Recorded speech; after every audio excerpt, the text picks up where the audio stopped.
All of our productions at GCTV are brought to you in part by People's United Bank, 45 Federal Street in Greenfield. Call them at 774-3713 or visit them online at peoples.com. The Arbors at Greenfield, assisted living community providing a unique balance of independence and personal care that offers residents and families the most precious gift of all, peace of mind. The Hammond Family. The Hammond Family are longtime supporters of Greenfield Community Television. New Fortune Chinese Restaurant on the Mohawk Trail in Greenfield. Visit them online at newfortunema.com and check them out on Facebook. Greenfield Community College, providing access and excellence in higher education in the Pioneer Valley. gcc.mass.edu. Greenfield Savings Bank. Visit them at 400 Main Street in Greenfield, call them at 774-3191, or go online to greenfieldsavings.com. Franklin Community Co-op. Visit them at 144 Main Street in Greenfield, or go online to franklincommunity.coop. Bay State Health, providing the care you and your family need when you need it close to home. Visit them online at baystatehealth.org. Thank you to our sponsors for supporting all the productions at Greenfield Community Television.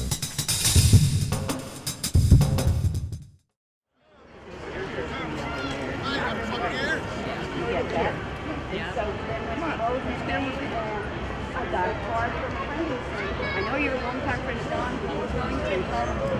Oh, that's wonderful. So, you know, how am I doing now, Grace? I help with the change, Emily and Matthew, and then I help with the co-radio. Yeah. Karen tells me she'll see you. I do an event probably in a month. Yeah.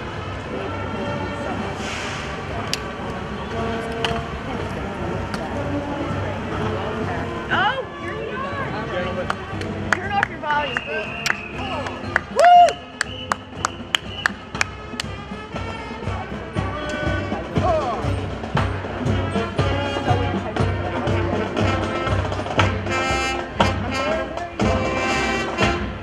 I don't think I've ever. Look at Greenfield High School.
Back in the day when we had sports, right?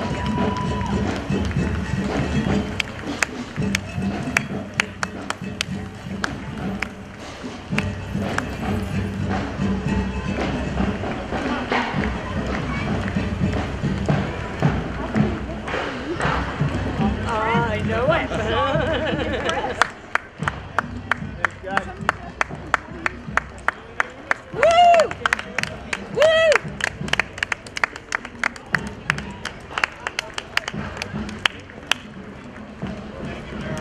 You're welcome, Pete. Pete from our cafeteria. Hey, Pete. This is Terry from the library. Yeah, hey, guys. Hey, woo! Yay! Yay! Oh, hi, Julie. Hi, honey. Oh, I love you. You're my favorite veteran store. Thank you. Hi, Julie. Hey, Cindy. How are you? Really? You want to pick me up? Listen, people, thanks for showing up. It means a lot to us. It's nice Yay! to know that our country is backing us up. Woo! We need that.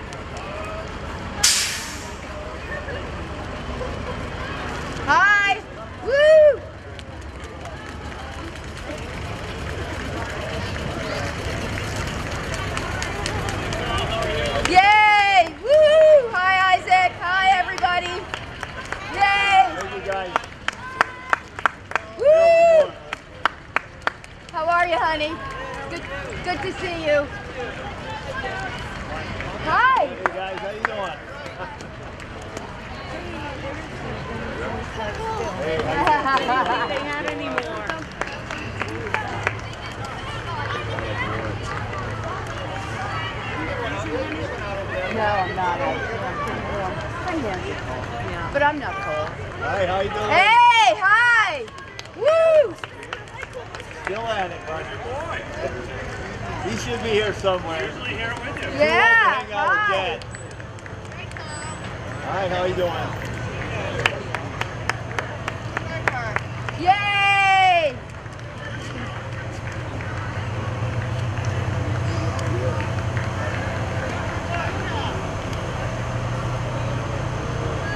Woo! The Elks! Good to see you. Yay! Woo! Hi! How are you? Hi, Dick. Hey, how you doing, man? Yay, firemen! Woo! Yay! Veteran. Yay! I had a fire in my stove and you guys were...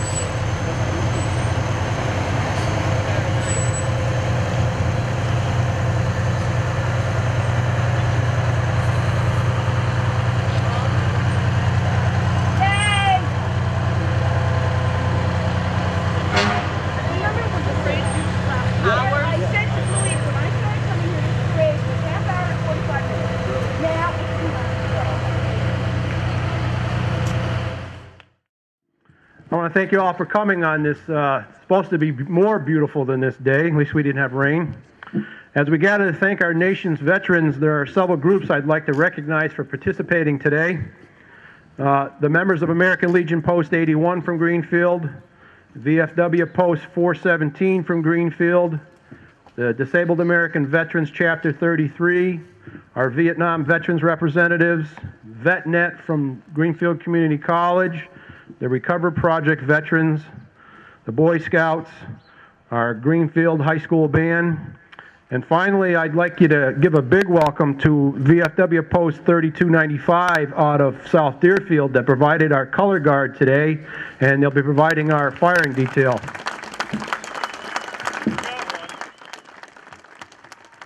And we also have today our Marine Corps League, headquartered out of Burnett. They provided a color guard today, too.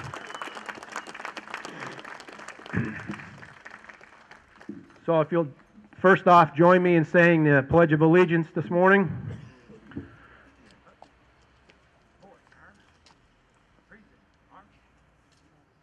I pledge allegiance to the flag of the United States of America and to the republic for which it stands, one nation, under God, indivisible, with liberty and justice for all.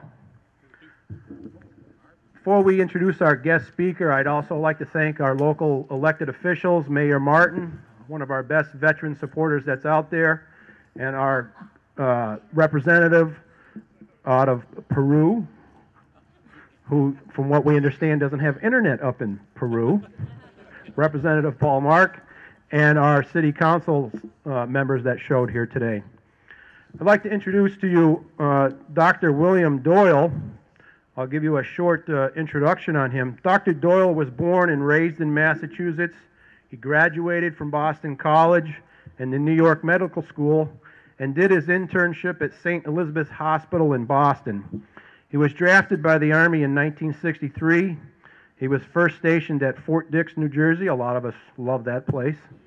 And then later on at Fort Drum. And as he progressed in his military career, he took a pathology residency at Walter Reed Medical Center down in Washington. And later on, he was the chief of anatomic pathology at Letterman Army Hospital at their Presidio in San Francisco. Beautiful post. He spent his entire civilian medical life in Franklin County. A lot of you know him. He's worked as a pathologist at the former Franklin County Public Hospital, at the former Farron Memorial Hospital, the Athol Memorial Hospital, and finally, he still works part-time at the Brattleboro Memorial Hospital.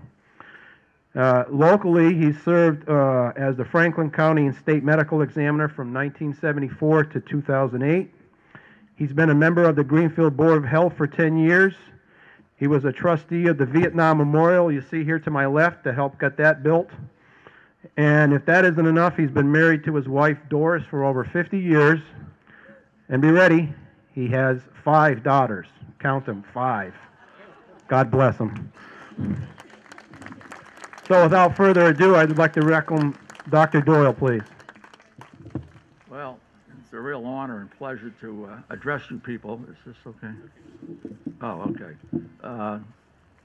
Again, I'd like to reintroduce and thank, Mayor Martin, elected officials, fellow veterans, fellow citizens, and friends. As I said, it's a great honor and privilege to address this Veterans Day ceremony. Thank you, Tim, for actually asking me. I'm not sure why you did, but I appreciate it. Anyways, my remarks will focus on the Vietnam War. As I remember it, as an Army doctor with 10 and a half years of service. I will highlight this most contentious war that polarized our country and isolated our veterans, and explore how memorials, like the one over here on my left, help in the healing process, including Greenfield. Specifically, going to talk a lot about the memorial. I did not go to Vietnam. As you can tell, I had a lot of great assignments, but I felt I was part of it almost from the beginning to the end. I was drafted in 1963 to replace physicians who had been called up for the Berlin airlift. I was sent to Fort Sam Houston in San Antonio, Texas for a 12-week training in preventative medicine, a subdivision of the Army Medical Corps dealing with public health issues. I was then assigned to Fort Dix, New Jersey for 2 years. I was the assistant chief of preventative medicine in the health center at Dix. My name is probably on hundreds and hundreds of thousands of immunization shot records. I understand that a lot of you probably did go through Dix, and I was the guy that was in charge of the immunization program there for 2 years, and also in charge of those big immunization air guns that I'm sure some of you probably remember, and not very fondly either, I'm sure. At Dix, my main job really was in prevention, influenza, but mostly meningococcal meningitis, which was a real problem in recruit camps. As many as 12 to 15 troops a year died of meningitis. And my main job was prevention, so I would actually, believe it or not, even as an officer, go on barrack inspections at least once a week to count the number of troops that were in the barracks, and I happen to know exactly the square footage, so the magic number was 72 square feet, and if the commanding officers weren't able to meet that minimum 72 square feet, they were in big trouble. And so my duties included, kind of mundane, ensuring that the recruits slept head to foot. We had sneeze sheets, checked on the temperature, whether it's humidity and so forth. And anyways, this was very difficult back in those days because the barracks were very old and very drafty. They were all old World War II. And now I understand most of the troops actually sleep in four to a room, so it's all over. It doesn't matter. At that point, from a professional point of view, I was involved in collecting, believe it or not, nasal secretions and throat cultures to check on the rate of the meningococcus, or the rate of the increase in the meningococcus colonization in the throats of our recruits. And actually, these early studies really, 20, 30 years later, resulted in the vaccine preparation for at least 3 of the 4 strains of meningococcus. So I had a little part in that. John Kennedy was killed when I was at Dix. The base was put on full alert, and there was a 30-day mourning period. and all parties and celebrations were canceled, and that was just, as you remember, right, Thanksgiving and the Christmas holidays. I mentioned Kennedy because relationship to Vietnam. Some argue if Kennedy had lived, we would not have had the Vietnam War. We will never know. But at that point, we had 23,500 advisors in Vietnam, and personally, the tide was moving towards war. That's my opinion. I moved to Walter Reed in Washington, D.C., the mecca of military medicine. I learned to become a pathologist and contributed to the war effort by looking at thousands of malaria blood smears, diagnosed rare infections, including cerebral malaria, black water fever, where the urine turns so black it's the color of coal. And these conditions were all due to falciparum malaria, with all coming from Vietnam, and I'm sure you guys probably had a couple of cases of malaria when you were over there. As chief resident at Walter Reed, I was part of the autopsy team on General of the Army and President Dwight David Eisenhower. This was the highlight of my professional career. While Ike was dubious about getting involved in an Asian ground war, he did authorize the first military advisors to Vietnam in 1956. So the seed was sort of planted, advisors and escalation. I was at Walter Reed when Martin Luther King was assassinated. The hospital was put on lockdown and we were confined to the hospital. I remember looking south down on Georgia Avenue towards the Capitol building, and the whole sky was red and the town was burning down. Within 24 hours, elements of the 82nd Airborne in full military gear and tanks were guarding liquor stores in every major intersection in D.C. Some of these same airborne troops had recently returned from Saigon and the Tet Offensive, where they sort of did similar patrolling.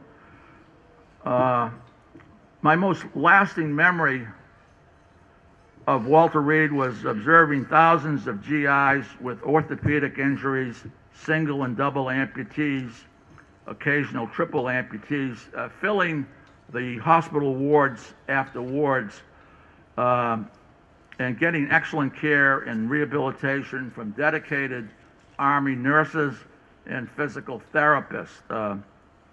It pained me to hear about the alleged poor treatment in the dirty facilities at Walter Reed in 2008, which was in part, I think, due to the poor handoff from the U.S. military to the VA system. That certainly was not the case when I was at Reed. It was excellent hospital.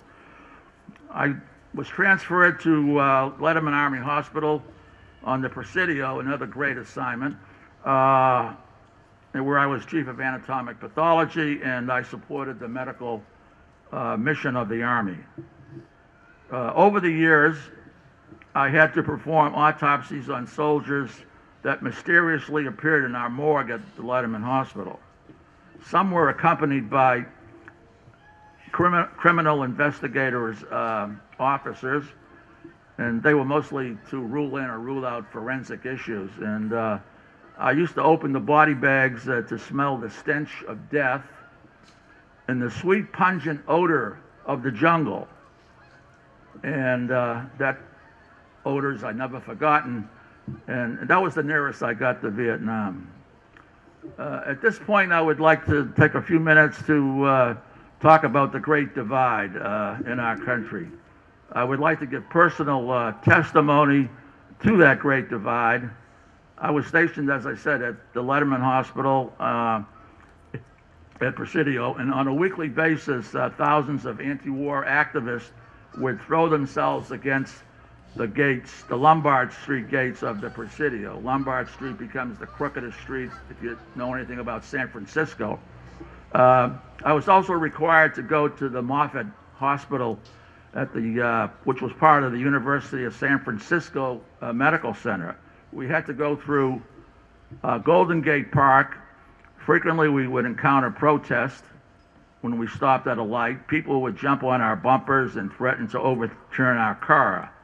Many would taunt us, and we got the finger with the peace sign, and then I won't say what else we got, but it was a very common recurrence, really, really disrespect to somebody in military. And I just want to say that because people sometimes don't believe that happened, but it did. And I just want to reinforce that. It was a very ugly situation, and after a while, we, and me, stopped wearing our uniforms outside the base. And quite frankly, it was like the U.S. military was the enemy in its own country. So I know this didn't compare to what you guys went through in Vietnam, but it was very disrespectful. As I said, the Vietnam War was divisive and split our country. Everybody was angry. The anti-war folks were angry. The draft resistors were angry. 100,000 of them went up to Canada, and some of them still may be up there. And then we had an inordinate number of military deserters, which we don't like to talk about, but we had over 1 million. It was a war that really nobody wanted to fight. So anyways, our returning veterans were greeted by hostile demonstrators at airports. There were no parades or thanks for them. They felt alienated, angry at the American public that showed no interest or understanding of their unique war experiences. And just like I make a note here, I was talking to Dr. Doug Fusoni, who a lot of you know. He's a surgeon in town and still works part-time. He was an Army surgeon, and he was telling me that when he got back, he was with a bunch of nurses, and they were going from Oakland over to the airport in San Francisco, and they were accosted and ridiculed, and so it is true. Other people have seen this, okay? So anyways, I'd like to read an excerpt from a book that I read, which I think is one of the best written books about Vietnam, certainly one of the most graphic and powerful. It's Philip Caputo. I don't know whether you know anything about him. A Rumor of War, A Rumor of War. I think this is a very graphic and powerful book on Vietnam. Lieutenant Caputo, United States Marine Corps, is reminiscing about the death of his friend, Lieutenant Walter Levy, who died trying to save a Navy corpsman around Da Nang in 1965. Now, the time is 8 years later, so we're in the early mid-70s, okay? And quote unquote, your country wishes to forget the war. Its very name is a curse. There are no monuments to its heroes, no statues in small town squares and city parks, no plaques, nor public wreaths, nor memorials. For plaques and wreaths and memorials are reminders that they would make it harder for your country to sink into an amnesia for which it longs. It wishes to forget and has forgotten. And then Caputo goes on to say, but there are a few of us who do remember because of the small things that made us love you. We loved you for what you were and for what you stood for, referring to Lieutenant Levy. Lieutenant Caputo's observations were spot on in the 70s. Everybody wanted to forget Vietnam. Not many were in the mood to remembering the war, even in 1981. In that year, the first Vietnam Memorial was dedicated in South Boston, Massachusetts, 1 year before the National Vietnam Memorial in Washington, D.C. The South Boston Memorial was a simple stone with 25 names of Southie residents killed in action. 16 of them were Marines. A reminder that almost as many Marines died in Vietnam as in World War II. It was pretty bad for the Marines. Over the next 20 to 30 years, Vietnam memorials sprang up over the country. And this is where I get to Greenfield now. Greenfield commemorated its Vietnam memorial, right here, on Memorial Day in 2005. Local Vietnam veterans had been talking and thinking about a memorial for a number of years before that. In January 2003, the trustees of Soldiers Memorial voted to use $24,146 to build a memorial.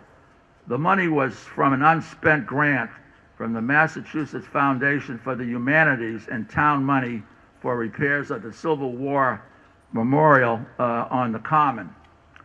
I was proud to be part of that trustee committee, which was chaired by Jimmy Capon, included Ruth Ellen Henry, John Zahn, and John Merrigan, the teacher, who, while he supported the concept, but had some issues with maintenance issues. But anyways, we got the money.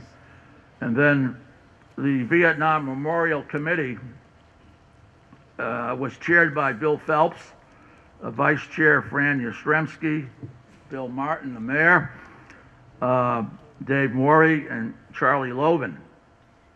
And they hammered out the criteria for inclusion on the memorial, the design, the location, the selection of the Athol granite works to build the structure.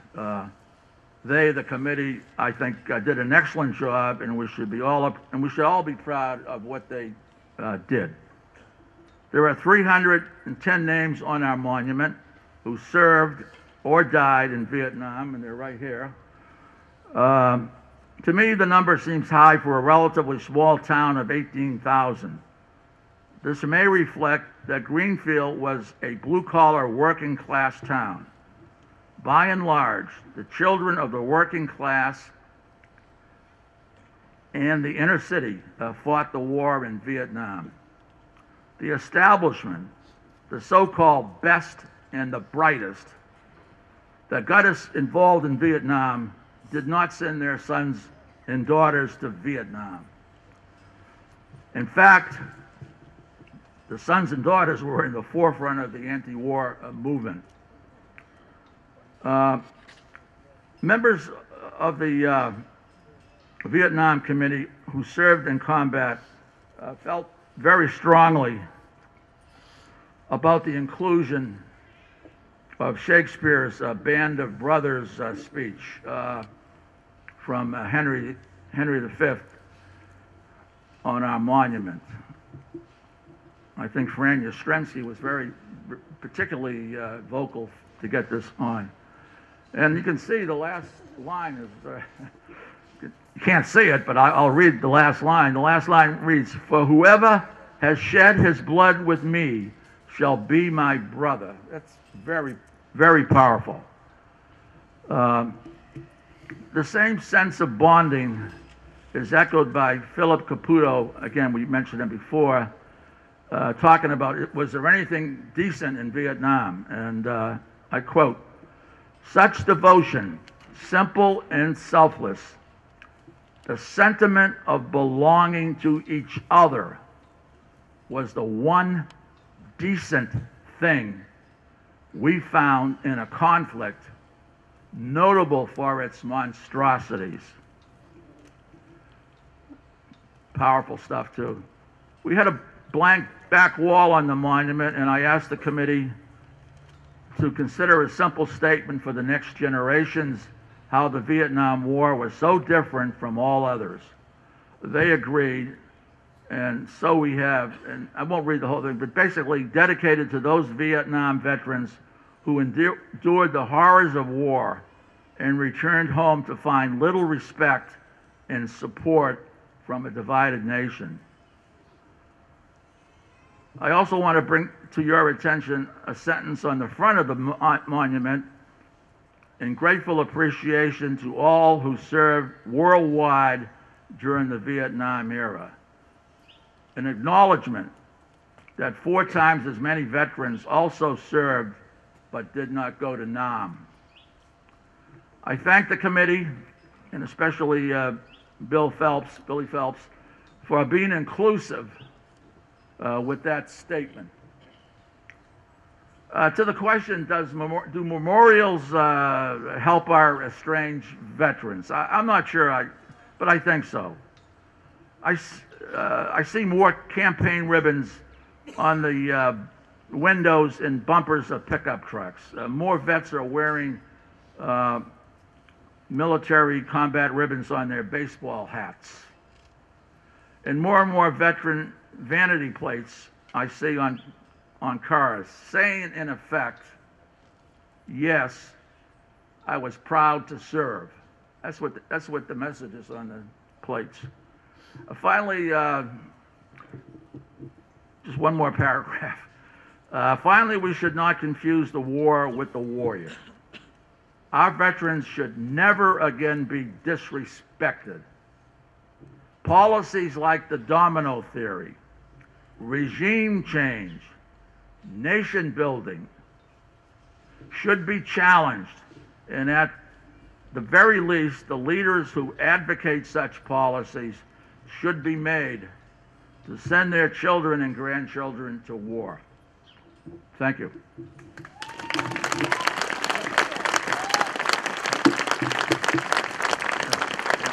Thank you, Dr. Doyle.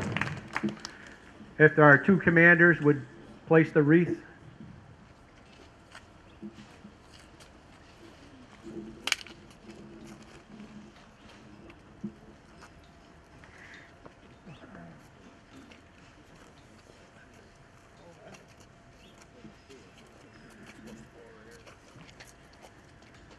Our commanders are placing a wreath in memory of the veterans who couldn't attend today and for those that have passed.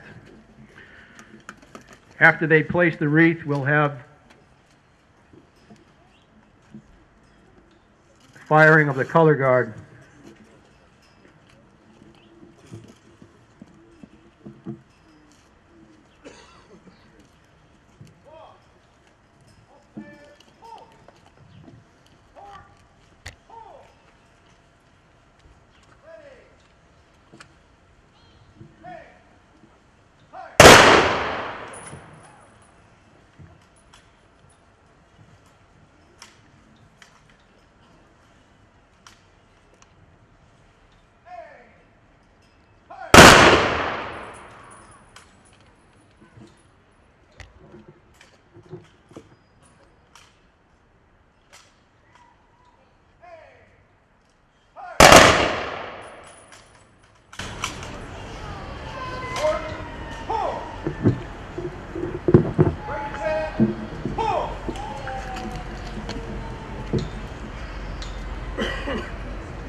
Now the high school band will play the national anthem, please.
If our two color guards could now retire the colors, please.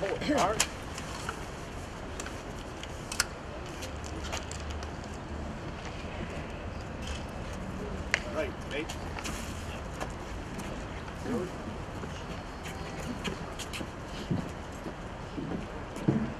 As we wrap up today's ceremonies, I'd like to bring it full circle with Dr. Doyle's comments on how veterans were treated in the 60s and 70s to how we treat them now.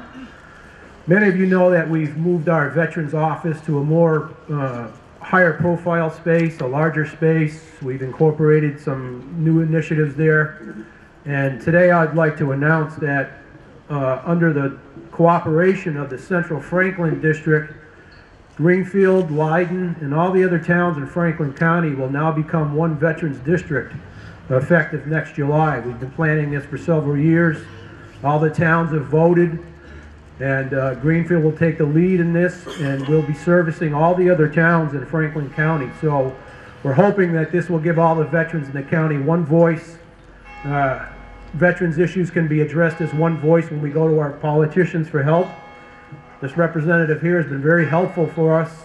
He's very proactive. He shows to all our ceremonies. He's making visits to our office. Those are the kind of politicians that we want to strive for, to take the veterans' issues and advance them. So as we close out today, you'll see there's quite a few flags we stuck around here to try and decorate. Please grab those and take those with you. If any of you veterans haven't been into our new Veterans Center, please stop by anytime. We're there 8:30 to 5. We'll give you a tour. You can see what we can offer you. And hopefully some of you veterans that might have some issues or have some questions, or dependents of veterans, we can get those questions answered for you at this new location, no matter what town you're from in Franklin County. So thank you for coming.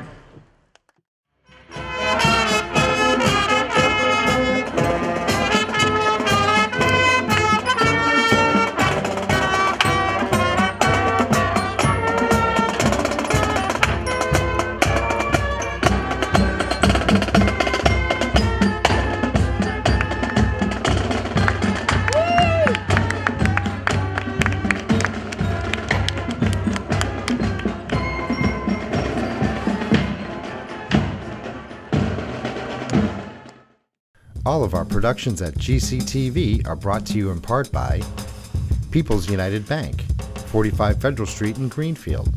Call them at 774-3713 or visit them online at peoples.com. The Arbors at Greenfield, assisted living community providing a unique balance of independence and personal care that offers residents and families the most precious gift of all, peace of mind. The Hammond Family. The Hammond Family are longtime supporters of Greenfield Community Television. New Fortune Chinese Restaurant on the Mohawk Trail in Greenfield. Visit them online at newfortunema.com and check them out on Facebook. Greenfield Community College, providing access and excellence in higher education in the Pioneer Valley. gcc.mass.edu. Greenfield Savings Bank. Visit them at 400 Main Street in Greenfield, call them at 774-3191, or go online to greenfieldsavings.com. Franklin Community Co-op. Visit them at 144 Main Street in Greenfield, or go online to franklincommunity.coop. Bay State Health, providing the care you and your family need when you need it close to home. Visit them online at baystatehealth.org. Thank you to our sponsors for supporting all the productions at Greenfield Community Television.